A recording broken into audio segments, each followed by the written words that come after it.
Happy Saturday, everybody. Today we have the second part of our two-parter on the Great Famine that struck Ireland starting in 1845. This famine grew out of ongoing persecution and subjugation of Irish people, particularly Irish Catholics, which we talk more about in part one. This episode originally came out on June 19th, 2013. Welcome to Stuff You Missed in History Class, a production of iHeartRadio.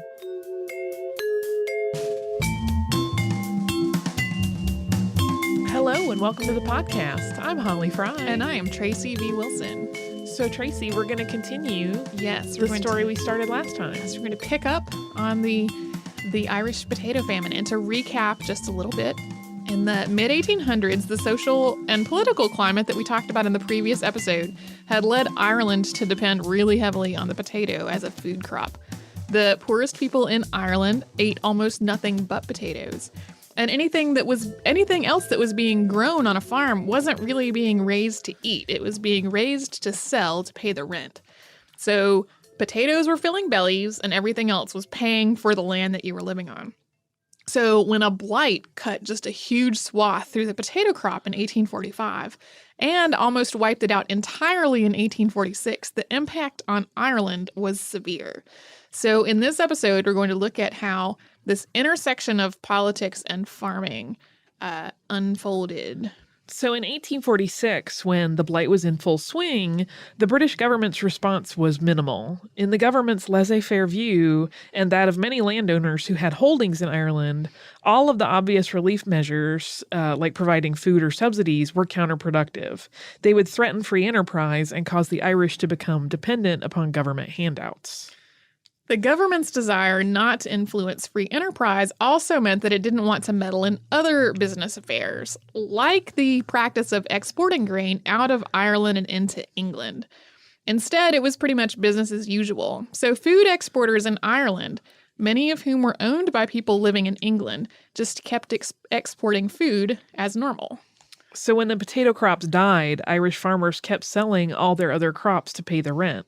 The choice was one of starvation or eviction. The people who owned the farms would then export the other crops out of Ireland. So throughout the famine, Ireland continued exporting grains, rabbits, butter, fish, onions, honey, and other foods, along with non-food items like wool and leather. So they were sending food away while they were starving to death. Right. So whether stopping these exports and distributing this food to Irish farmers would have stopped the famine is a hotly contested subject. Some scholars argue that the potato made up so much of the Irish food supply that no amount of other food grown there could have possibly filled that gap. But regardless, shipping food out of Ireland while people were starving looked really bad. There were riots in port cities in response to these shiploads of food that were leaving Ireland bound for England. Riverboats and ports were appointed military guards. And really, even if keeping the food in Ireland would have been a futile effort, this continued export was really deeply damaging to the relationship between England and Ireland. People scavenged what they could eat, and they sold their belongings to try to pay for food. Even in coastal areas where fish were plentiful, the fish were generally in water that was too deep and treacherous for people to reach in their small boats with ordinary nets. That winter, which is the winter of 1846, also saw one of the worst blizzards in Ireland's history, with snow reaching the roof lines of people's huts. By 1847, it had become clear that this was not just a temporary situation that was going to be relieved by the next year's harvest, even though the blight did disappear that year. The 1847 crop was healthy, but not enough had been planted in the spring to sustain everyone. People had resorted to eating the potatoes they would have normally reserved for replanting, and many were so weakened by hunger and illness that they weren't able to get their crops in the ground.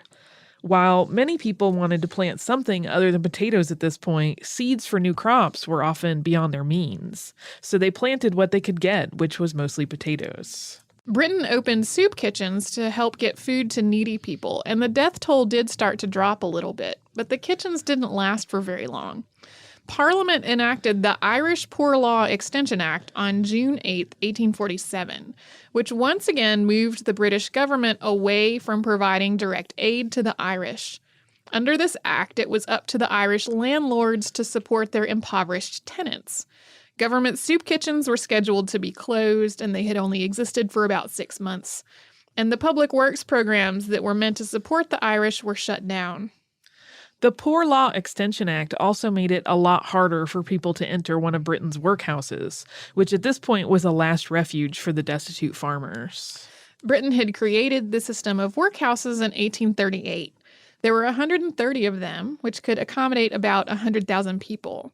Once they arrived at a workhouse, families were divided up and given separate housing for women and men.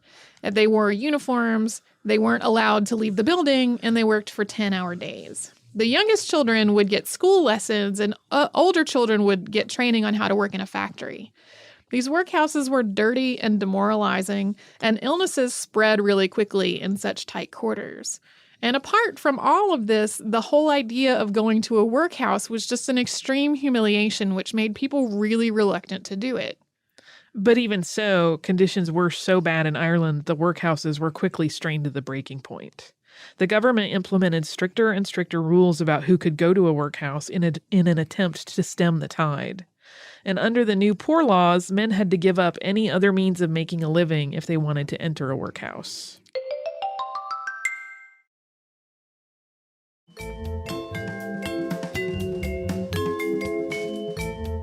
So 2.6 million Irish people went to these institutions during the famine, so they were hugely, vastly overcrowded.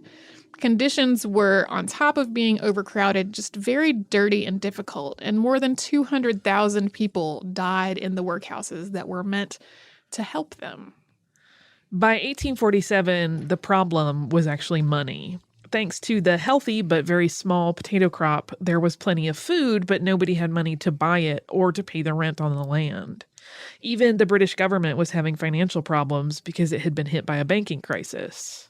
Landlords who didn't want to be saddled with supporting their tenants, as was required under the poor laws, or didn't have the money to do so, because this had a trickle-up effect. People who couldn't pay their rent meant that the landlords also had no money.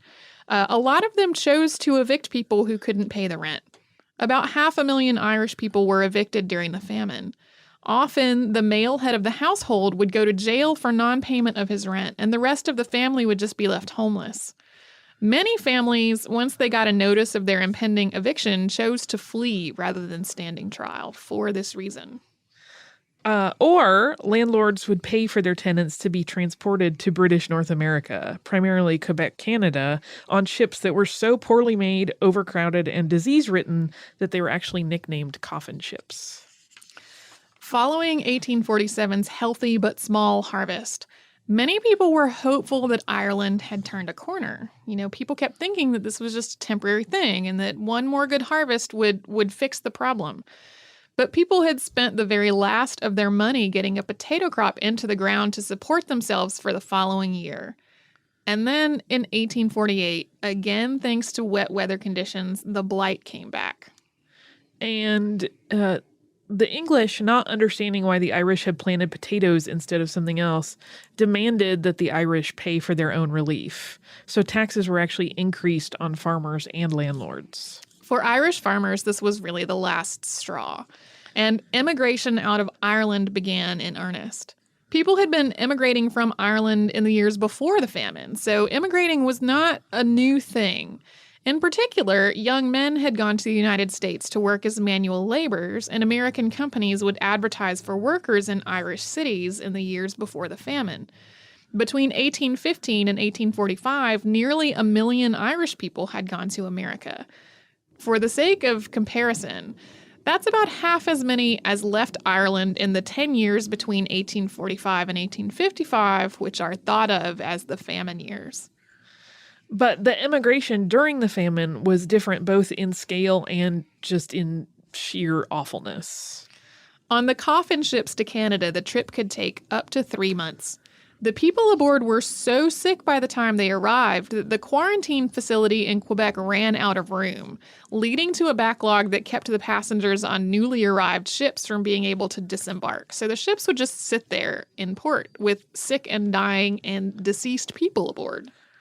Eventually, quarantine and inspection procedures were abandoned and the passengers were allowed to go on their way, meaning that the Irish people arriving at various cities in Canada were extremely ill, they were homeless, and they were destitute.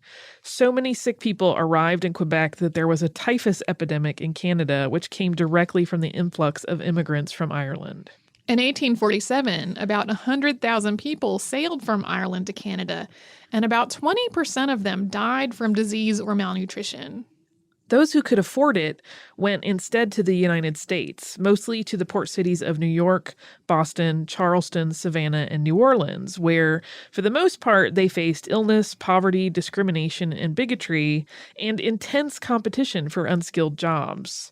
And in New York, Irish conmen who bilked them out of their money in exchange for a filthy place to stay. Yeah, basically, New York had been, of course, one of the most common ports of entry for people immigrating from Ireland. So people who were getting off the boats during the Blight would be greeted by what seemed to be a friendly face who spoke their language. And that would, in fact, be a person who was going to steal all their money. Not so delightful. No. There's a point at some point in my outline previously. There was just, and did you think it was going to stop getting worse? Because it's just going to get worse. Yeah. So the United States was also not really on board with the idea of becoming home to a bunch of really sick Irish immigrants. So fares to the United States from Ireland became way more expensive, and ports along the East Coast started requiring bonds from the captains of the ship to guarantee that their passages were not going to become dependent on the government to live. And it wasn't just a matter of jacking up fares. The U.S. had laws regulating the number of passengers a ship could hold and the ship's accommodations. They were way more strict and more strictly enforced than British laws, which meant that the voyage was more expensive to begin with. Yeah, so you were more likely to survive the ship on a ship that was going to America because of these laws than a ship going to Canada, but it also cost a lot more. Yeah, it was much harder to get on those ships. Yes.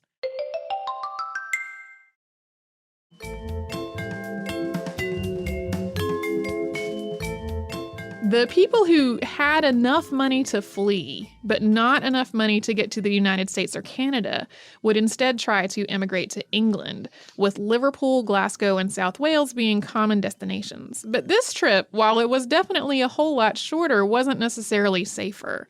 There was one ship that arrived in Liverpool with 72 dead aboard after the captain battened the hatches in a storm and the people inside the deeply overcrowded ship suffocated. And while the hope was that at least in England people wouldn't starve, Irish immigrants quickly overwhelmed the cities. In Liverpool, for example, Irish immigrants more than doubled the population of the city and exhausted the relief services. On June 21st, 1847, in an attempt to relieve Liverpool of just this insurmountable population explosion, the British government passed a law that allowed Irish people to be deported back to Ireland. In general, what would happen is these people would be abandoned on the docks once they were returned to Ireland, where, like we've said before, they had no home and no money.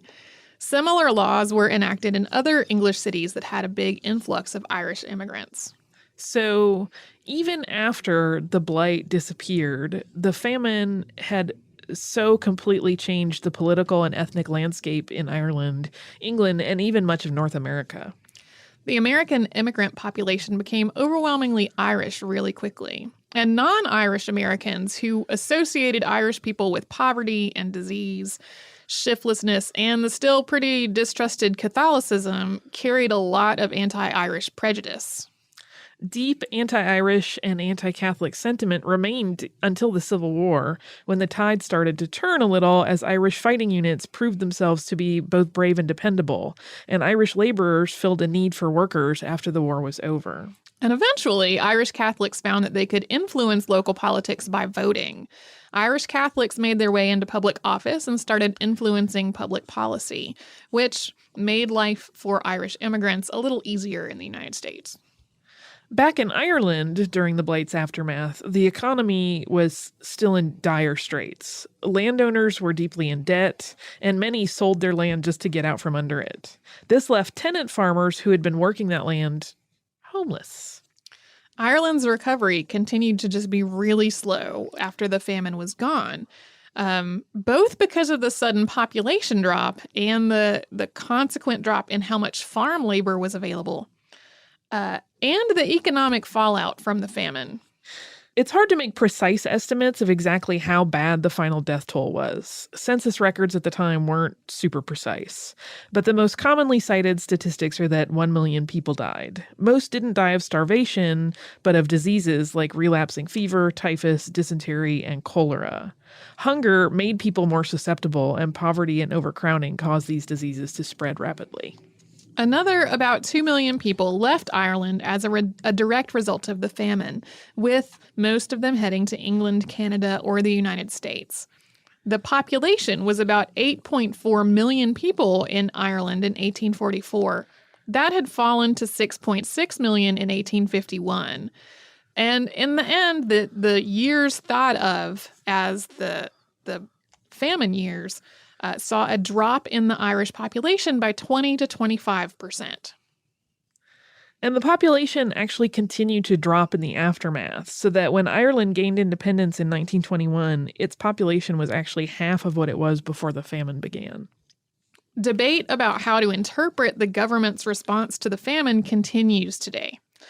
On the one hand is the nationalist review, that the government could have made better choices and is pretty much responsible for the huge death toll. The revisionist view is more sympathetic to the government and the landlords, and it takes the opposite stance.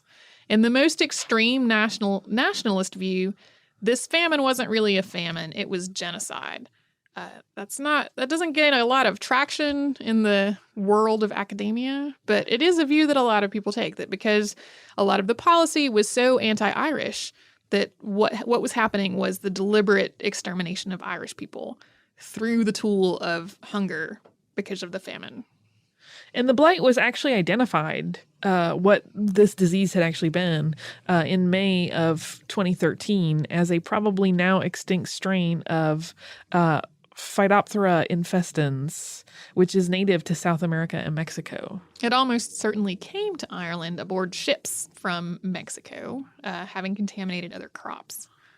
And it completely changed their history forever. It did. And consequently the history of other countries as well. Right. And it became sort of the hallmark of more recent Irish history. Like Ireland has had a lot of unhappy events in its history.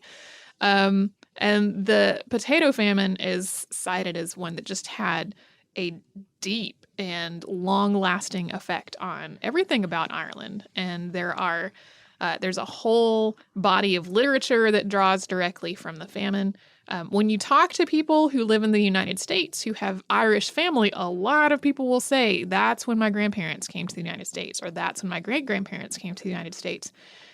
And yet a lot of the education about it begins and ends with potatoes, and they died. Yeah, it's pretty quick. I mean, we really don't get that much in depth in it. Yeah, when you're in school. Well, and some of that is because some of the classroom discussions on the famine are in sort of the late elementary and middle school years, and it's getting into all the political complexity surrounding it is maybe not quite appropriate for that age level. But even so, considering, you and I live in the United States, considering what a huge effect the famine had on the demographics of the United States and politics and religion and all of that kind of thing, it seems a little weird that there's not a more thorough discussion of it later on in the later school years. Yeah.